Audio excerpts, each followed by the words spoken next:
మధుసూదన్ రెడ్డి గారు పరుచూరు నుంచి, రేపల నుంచి నేను మోహన్ని. మేమందరం కూడా రాధాకృష్ణ గారు మహిళల పట్ల ఏ విధంగా ఆయనకు ఆ భావన ఉందనే దాన్ని వ్యక్తపరుస్తూ వీకెండ్ కామెంట్స్ అనే పేరుతో వైఎస్ఆర్సీపీ నాయకుల్ని, వాళ్ళ కుటుంబాల్ని ఏ విధంగా ఆయన విమర్శించారో, ఆడవాళ్ళని ఏ విధంగా కించపరిచారో అనే దాని మీద ఈ నెల 9వ తారీఖున మేమందరం కూడా ఆయన మీద కంప్లైంట్ ఇవ్వడం జరిగింది.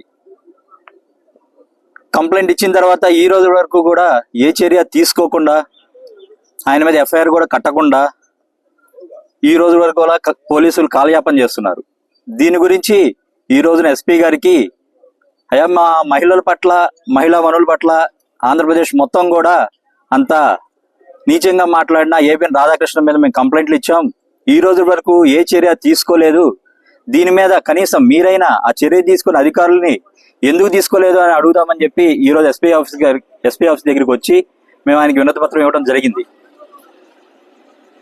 అలాగే ఈ కూటమి ప్రభుత్వ నాయకులు అసెంబ్లీ సాక్షిగా మహిళల్ని ఎవరన్నా సరే మేము ఊరుకోము అని అన్నవాళ్ళు ఈ రోజుకి ఇది జరిగి నెలన్నర కావస్తున్నా వాళ్ళు ఏ విధంగా కనీసం కంప్లైంట్ కూడా కట్టకుండా ఈ కూటమి ప్రభుత్వం, ఈ పోలీసులు ఏ రకంగా వాళ్ళ కొమ్ము కాస్తున్నారు ఏబిఎన్ రాధాకృష్ణ అనే దానికి ఇదొక్క కారణమే నిదర్శనం.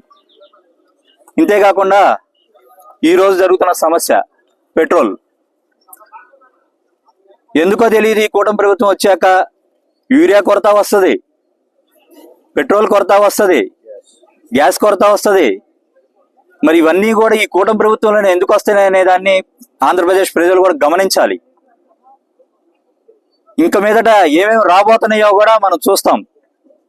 ఎందుకనంటే వీళ్ళకి ప్రజల మీద ఏదో సేవ చేయాలన్న ఇది లేకుండా వాళ్ళు ఏ రకంగా దండుకోవాలి, వాళ్ళు ఏ రకంగా బ్లాక్ మార్కెట్ని దందాన్ని ప్రోత్సహించాలి అన్న కారణంతో ఈ రోజున వాళ్ళు ఈ బ్లాక్ మార్కెట్ని ప్రోత్సహిస్తున్నారు తప్ప ప్రజల మీద వాళ్ళకి ఏ రకమైన ప్రేమ కానీ, ఏ రకమైన వాళ్ళకి చేయాలన్న ఇది కానీ వాళ్ళకి లేదు ఈ రోజున కూటమి ప్రభుత్వానికి.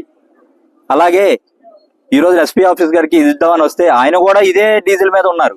అంటే ఈ డీజిల్ మీద ఇంకెన్నాళ్ళు వాళ్ళు జరిపిస్తూ కాలయాపన చేస్తూ ప్రభుత్వానికి ఇంకా వేరే పనులు లేకుండా, అధికారులు కూడా వేరే పనులు లేకుండా ప్రతి అధికారిని కూడా ఇదే పని మీద పెడుతూ ఇంకెన్నాళ్ళు చేస్తారనేది కూటమి ప్రభుత్వం ఒకసారి ఆలోచించుకోవాలి. దీని మీద వైఎస్ఆర్ కాంగ్రెస్ పార్టీ పోరాటం ఎంతవరకైనా చేస్తుంది. మా నాయకుడు జగన్మోహన్ రెడ్డి గారి ఆధ్వర్యంలో మహిళల పట్ల జరిగిన దానికి, ప్రజలు పడుతున్న ఈ నిత్యావసర డీజిల్ కానీ, గ్యాస్ కానీ వీటిలన్నిటి మీద పోరాటం చేస్తామని వైఎస్ఆర్ కాంగ్రెస్ పార్టీ ప్రజల పక్షాన ఎప్పుడు ఉంటుందని భావిస్తూ సెలవు. ఈరోజు మా వరికుటి అశోక్ బాబు గారు చెప్పినట్టు వేమూరు నుంచి అశోక్ బాబు గారు, రేపల నుంచి మోహన్ కృష్ణ గారు, అదే పర్చూరు మధుసూదన్ రెడ్డి గారు, మేమందరం కూడా ఎస్పీ ఆఫీస్ రావడం జరిగింది. ఎందుకు వచ్చామనేది మీ అందరికీ తెలుసు. ఏబిఎన్ రాధాకృష్ణ గారు మా నాయకుల గురించి ఏమేమి రాశారు ఏంటి అనేది ఇప్పుడు కొత్తగానే చెప్పాల్సింది ఏమీ లేదు. నేను ఒకటే చెప్పదలుచుకున్నాను, పత్రికా వాళ్ళకు కానివ్వండి, రాజకీయ నాయకులకు కానివ్వండి, రాజకీయ పార్టీలకు కానివ్వండి, రాజకీయంగా ఎదుర్కోండి. అంతేగాని ఫ్యామిలీలు, ఇంట్లో ఆడవాళ్ళ జోలికో, ఇంట్లో పిల్లల జోలికో రావటం అది ఎంత మటుకు కరెక్ట్ అనేది నేను ఈ రోజున ఈ విధంగా అడుగుతా ఉన్నాను. నేను ఏబిఎన్ రాధాకృష్ణ గారిని, ఆయన ఏదన్నా ఉంటే జగన్మోహన్ రెడ్డి గారిని ఎదుర్కోమనండి ధైర్యంగా. మేమందరం కూడా ఏంటి దానికి సమాధానాలు ఏంటి అని మేము చెప్తాము. అంతేగాని ఇంట్లో ఆడవాళ్ళని లేకపోతే రాజకీయానికి సంబంధం లేని వాళ్ళ గురించి మాట్లాడటం అది చాలా దురదృష్టకరం. ఈ రాజకీయ వ్యవస్థ ఎడిపోతుంది అనేది ఒకసారి మనం అంతా ఆలోచించుకోవాలి. ఇంకా మీరందరికీ తెలుసు, ఇప్పుడు మేమందరం కూడా ఎస్పీ ఆఫీస్ రావడం జరిగింది. ఎస్పీ గారు కొంచెం బిజీగా మన అశోక్ బాబు గారు చెప్పినట్టు పెట్రోల్ బంకులు దాంట్లో ఎట్లా ఏంటి అనే దాని మీద కొంచెం బిజీగా ఉన్నారు. అందుకే మేము ఆఫీస్లో ఇవ్వడం జరిగింది. నేను ఈ కూటమి ప్రభుత్వ నాయకులకు ఒకటే చెప్తా ఉన్నాను, మీరు రాజకీయంగా ఎదుర్కోండి. మీరు అధికారంలో ఉన్నారు, మేము తప్పులు చేస్తే మీకు పోలీస్ వ్యవస్థ మీ వెంబటే ఉంది, అధికారం మీ వెంబటే ఉంది, ఏది కావాలంటే అది చేయండి. కానీ రాజకీయాన్ని అడ్డుపెట్టుకొని ఆడవాళ్ళను లేకపోతే ఇంట్లో రాజకీయానికి సంబంధం లేని వాళ్ళ గురించో మాట్లాడితే ఊరుకునే ప్రశ్నే లేదు. మేమందరం కూడా రోడ్లు ఎక్కుతాం. రోడ్లెక్కి అతనికి శిక్ష పడేటట్టు, ప్రతి ఒక్కరికి కూడా న్యాయం జరిగేటట్టు మేమందరం కూడా పోరాడతామని చెప్తూ, మళ్ళీ ఒక్కసారి మేమందరం చెప్పేది ఏంటంటే, మేమందరం కూడా బాపట్లని జిల్లా సంబంధించి మేము ఇప్పుడు ముగ్గురు ఉన్నాము, ఇంకా మిగతా వాళ్ళు కూడా అందరూ ఇచ్చున్నారు. మేమందరం కూడా బాపట్ల జిల్లా సమైక్యంగా ఈ రాధాకృష్ణ గారి మీద ఏం చర్య తీసుకోబోతున్నారు, ఏం చేయబోతున్నారు అనేది కూడా మా అందరికి కూడా బయట పోలీసు వారు చెప్పవలసి ఉంటుందంటే వాళ్ళు ఎఫ్ఐఆర్ చేయాల్సి ఉంటుంది. అది ఎఫ్ఐఆర్ చేసి మా అందరికి కూడా చేయాల్సింది కోరుకుంటూ ఈరోజు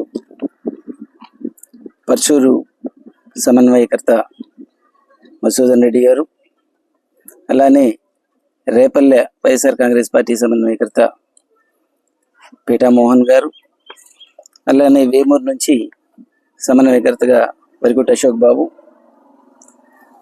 మేము ముగ్గురు బాపట్ల జిల్లా పోలీస్ సూపరింటెండెంట్ గారిని కలిసి ఏదైతే రాధాకృష్ణ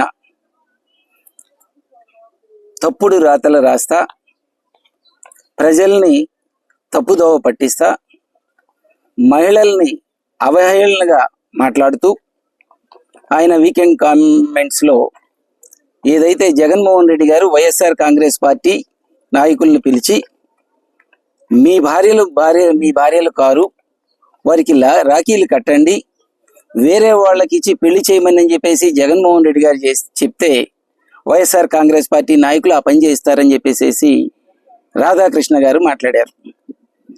మరి మేము అది తప్పు అని చెప్పేసి మేము చెప్తా ఉన్నాం, ఇది కరెక్ట్ కాదని చెప్పేసి చెప్తున్నాం.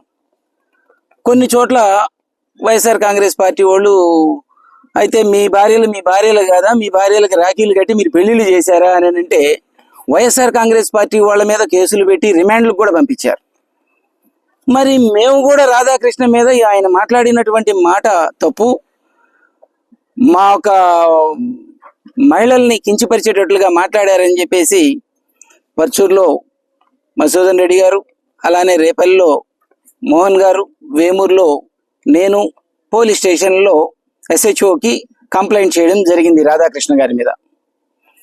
మరి ఇప్పటికి అది మేము కంప్లైంట్ చేసి 10వ తారీఖున కంప్లైంట్ చేసాం. ఇప్పటి వరకు దానికి సంబంధించి FIR చేసినటువంటి దాఖలాలు కూడా ఏం లేవు. ముందు FIR చేసి ఏదైతే కంప్లైంట్ ఇస్తామో అదేంటే ఫ్రెండ్లీ పోలీసింగ్ అంటారు, ఏదైతే కంప్లైంట్ ఇస్తామో దానికి రసీదు కూడా ఇచ్చారు. మరి దాన్ని FIR చేసి ఫాల్స్ అయితే ఫాల్స్ అని రాయండి, కరెక్ట్ అయితే కరెక్ట్ అని రాయండి. అసలు ఈ రకంగా కొంతమందికి ఒక న్యాయం, కొంతమందికి ఒక న్యాయం జరుగుతూ ఉండేటువంటి రాష్ట్రంలో చంద్రబాబు నాయుడు గారు దుర్మార్గపు పాలన చేస్తూ ఉన్నాడు.